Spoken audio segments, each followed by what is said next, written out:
Maggie's visit. When Maggie came, however, she could not help looking with growing interest at the new schoolfellow, although he was the son of that wicked lawyer Wakem, who made her father so angry. She had arrived at the middle of school hours and had sat by while Philip went through his lessons with Mr. Stelling. Tom had written to her before that. Philip knew no end of stories, and she could see now that he was very clever.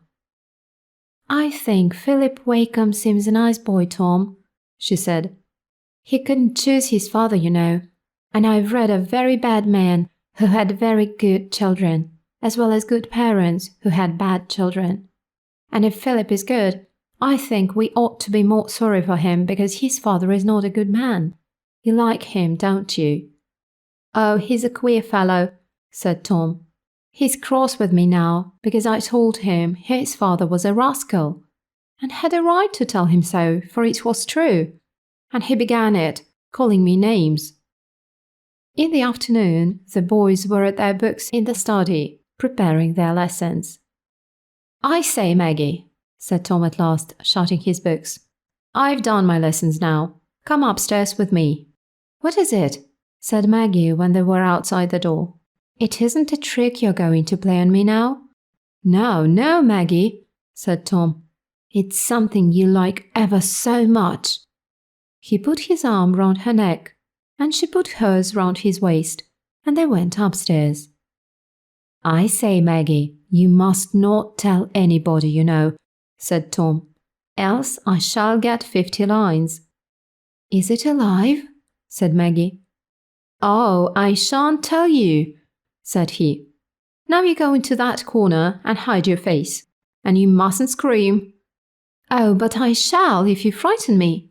"You won't be frightened, you silly thing," said Tom. "Go and hide your face, and mind you don't beep." Maggie closed her eyes and soon forgot where she was, for her thoughts were busy with the poor deformed boy, who was so clever, when Tom called out, "Now then, Maggie." Tom had blackened his eyebrows with burnt cork and had wound a red handkerchief round his cap like a turban, and he had the most bloodthirsty air as he held the sword with its point resting on the ground. Maggie looked frightened for a moment. Then she laughed, clapped her hands together and said, "Oh, Tom, you look like Bluebeard." Frowning still more terribly, Tom drew the sword from its sheath and pointed it at Maggie. "Oh, Tom, please don't!" exclaimed Maggie. "I shall scream, I'm sure I shall. Oh, don't!" And Maggie got upon the bed. "I'm the Duke of Wellington. March!" said Tom. 1, 2, 1, 2. 3 came more slowly, and with it the sword swung downward, and Maggie gave a loud shriek.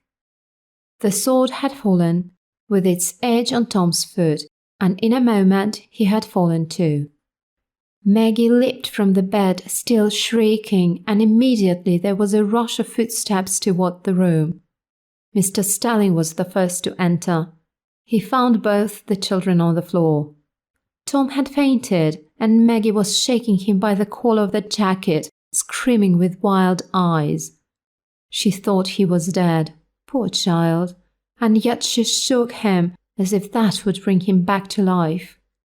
In another minute she was sobbing with joy, because Tom opened his eyes.